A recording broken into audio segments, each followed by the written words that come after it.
We are located just outside the city limits of Richmond, Virginia, in Henrico County, to be specific, where the Richmond International Raceway tonight hosts the Chevy Monte Carlo 400. Here is our update on the Coca-Cola racing family and where they stand.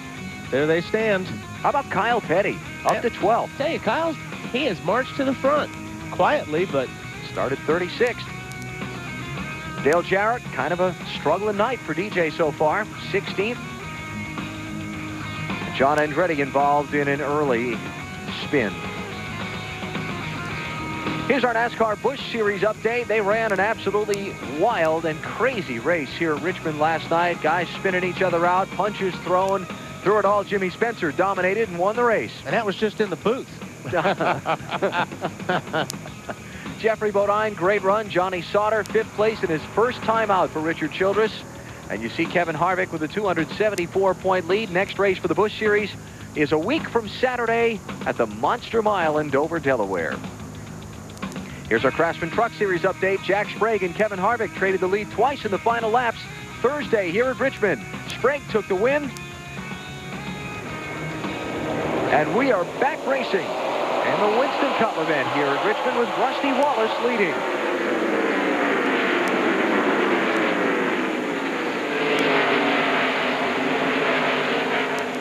Mark Martin's 28th place, first car a lap down, trying to get back on the lead lap. That's Jimmy Spencer. Third place car on the outside of Mark. Clears Mark. Martin takes off after Ricky Rudd. Wallace, Rudd, Spencer, Harvick, Earnhardt Jr., then Stewart, Ward Burton, Johnny Benson, Terry Labonte up to 9th. Battle for the lead. Here's Rudd on that left rear quarter of Rusty Wallace down in 1.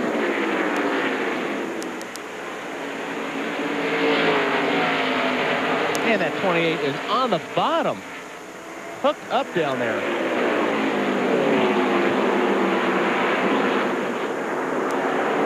We can see that Rudd says 1/10 of a second behind. Now he's just 0.06 of a second.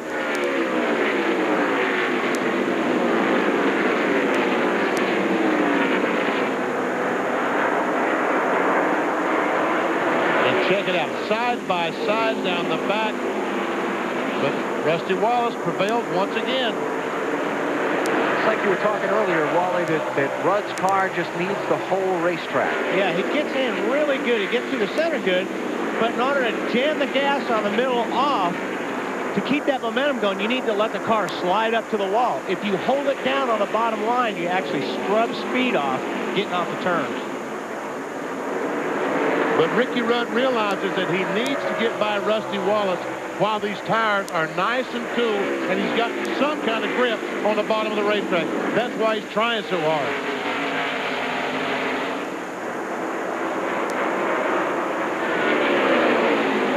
Just can't get off of turn 2. Every time he looks like he has the nose out in front, they get to turn 2, and Rusty comes out ahead of him.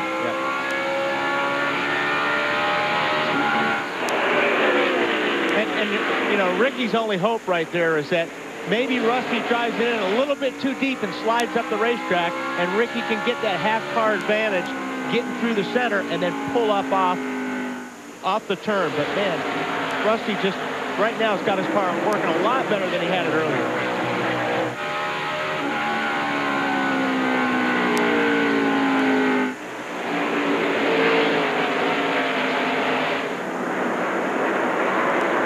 Kevin Harvick closing in on the back of Jimmy Spencer. Yeah, front 6 cars all right there together. Let's check speeds at the line.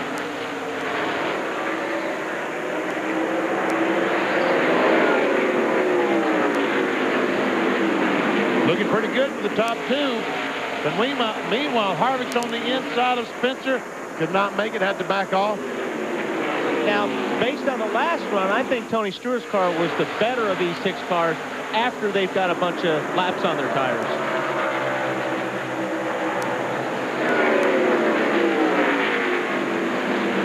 Let's go through the field and check out where the front runners are and how their races are progressing. We start with Bill Weber. Well, another good night for Rusty Wallace at Richmond. He wasn't really happy when they made the air pressure change on the previous pit stop, so they put the tire pressure back. His car does not start off strong. You saw that in the battle with Rudd, but it does seem to get better longer. Rusty reminded Robin Pemberton and his crew chief, no air pressure changes late in the race. The car just will not respond. Rusty leads. Ricky Rudd is in second, Dave. And Bill, Ricky Rudd trying to win his first race here since 1984. I just checked with Michael McSwain, his crew chief. No adjustments to the 28. They like the way the car is handling. They didn't even change any air pressure, Bill. Jimmy Spencer is having another great run, third week in a row. Can they finally make it pay off? His car gets loose deep in the run, but that's Spencer's style. So they didn't make any changes on that last stop, except for 4 tires and fuel.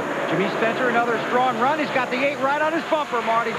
And that is Dale Earnhardt Jr., who is right on Jimmy Spencer's bumper. They made a whole host of changes on that last stop. They changed the air pressure in every tire. They also made a track bar adjustment, hoping to loosen him up just a little bit. Now, what Dale Jr. has done on the racetrack is he has found a line that he likes. It's not the lower groove. It's not the higher groove. It's about a half lane. Fights Jimmy Spencer going down the front stretch. He likes that half groove lane right in the middle to Matt Yoakum. And Dale Earnhardt Jr. just took away the 4th position from Kevin Harvick. Harvick says his car is good, but he still cannot pass even after that air pressure adjustment in the right rear. Back in May, he finished 17th, 1 lap down. He said when he came back here, he wanted to improve on that because this place had his number. Also, Tony Stewart is riding in 6th. Wally Dallenbach was right. After about 15 or 20 laps, the 20 car of Stewart really seems to come in. The problem for Stewart right now, though, is he's got radio trouble. They've gone back and forth between their first and second radio, but the team is having a huge difficulty hearing Stewart. A lot of noise on the radio to Marty.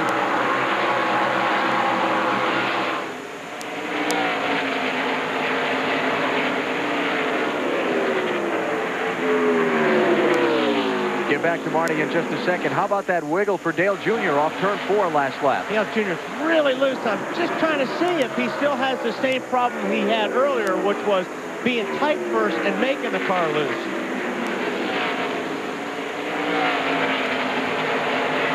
That what it looks like to you, BP? It looks like he's got the car turning, and it's really leaning over, getting off the turn. And like we kept talking about, when you get off the turn and those front tires catch hold of the racetrack and stop sliding, then the back end wants to jump out from under the car. He did a great job to save that thing. Let's go back, take another look at it. This is 2 laps ago now, off of turn 4.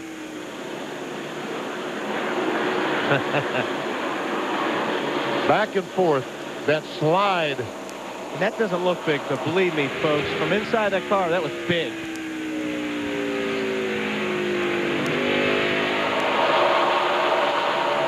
This is the race for 3rd.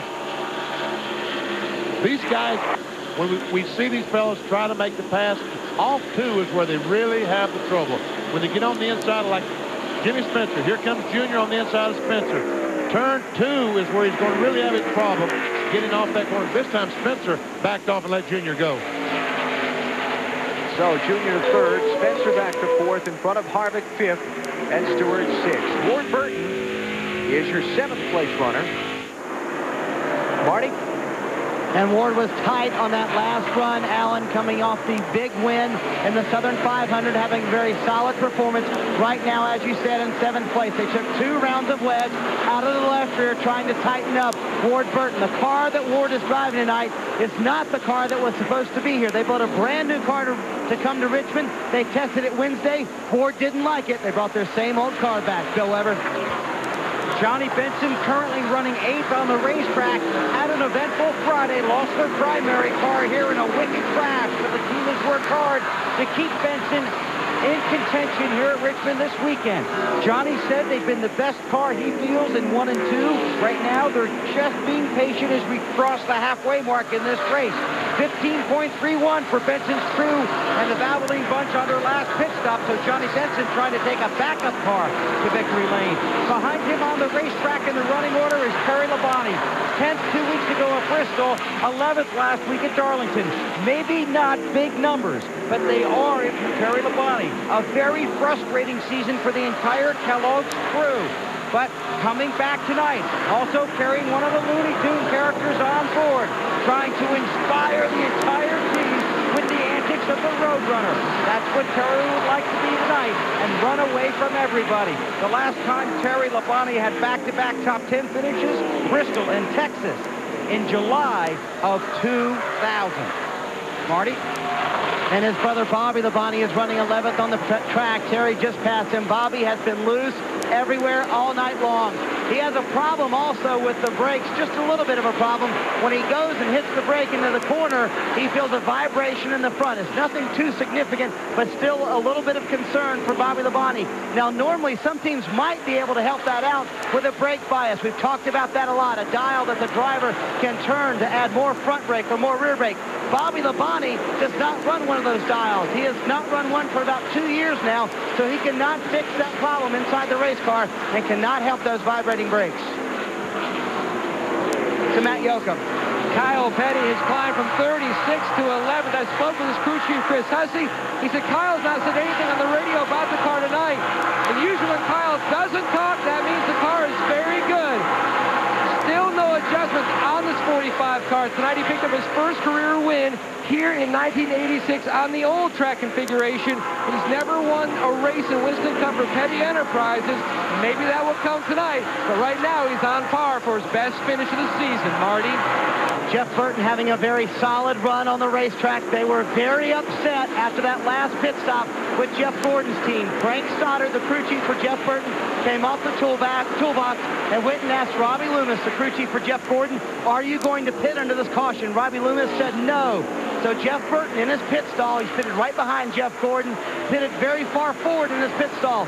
Then Jeff Gordon came down pit road, blocked them in. They lost a lot of spots on pit road, but now they're gaining them back on the racetrack. Dave Burns. Instead of gaining, Ken Schrader's team may be losing. Alan alluded to early in the program how they had worked on getting through the middle of the corner with a shock absorber change that they made in yesterday's final practice.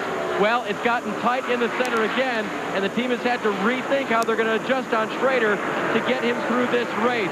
His drought right now, his winless drought, is way up to 328, and they would like to break that tonight. Alan? Schrader trying to fend off Jerry Nadeau for the 13th place. Nadeau started 39th. Moved his way up quietly but nicely through the field. Almost gets in the back of the 36 car. I talked to Tony Furr, the crew chief on the 25 car, and they said they really did not get a lot of practice in the 25 car. So basically the setup they have in this car is the same thing that Jeff Gordon had in his. And they thought they would adjust it to Jerry's style as the race progressed. And you want to talk about someone who's gone no place tonight. Whoa, little contact there. Dale Jarrett started 16th. He's running 15th, and we're just past halfway in this race. There's Dale.